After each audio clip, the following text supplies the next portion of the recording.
আসসালামু আলাইকুম, সবাই কেমন আছেন? আশা করি সবাই ভালো আছেন। আজকে আমি গরুর মাংসর ভর্তা বানাবো। তার জন্য এখানে কড়াইয়ে দিয়ে দিলাম সরিষার তেল, পেঁয়াজ, রসুন, কাঁচামরিচ, আদা কুচি। আমি ফেসবুকে দেখছি, কখনো বানাইনি, আজকে প্রথম বানানো।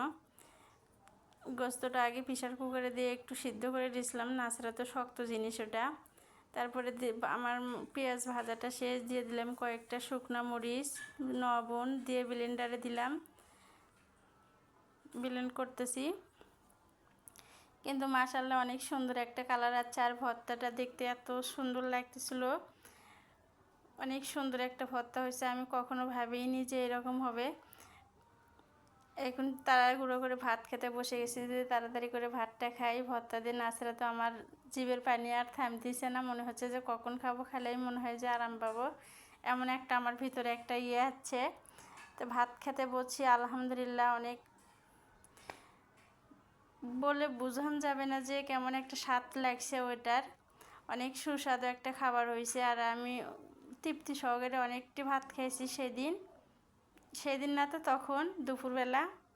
তারপরে চলে আসলাম বুটের ডাল রান্না করার জন্য। মাংস দিয়ে বুটের ডাল রান্না করবো। এখানে বুট মাংসটা কষানো হয়ে গেছে আমার প্রায়।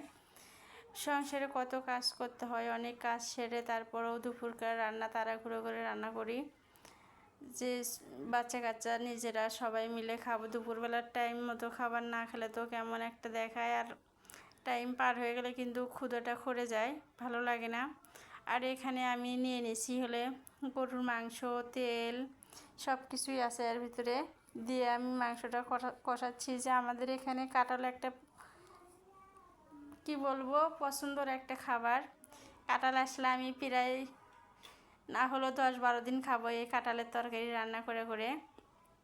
কাঁঠালের তরকারি রান্না আমাদের পরিবারের সবারই একটা পছন্দের একটা খাবার, অনেক মজা লাগে আমাদের কাছে। কার কাছে কেমন লাগে এটা হয়তো জানি না, কে খায়।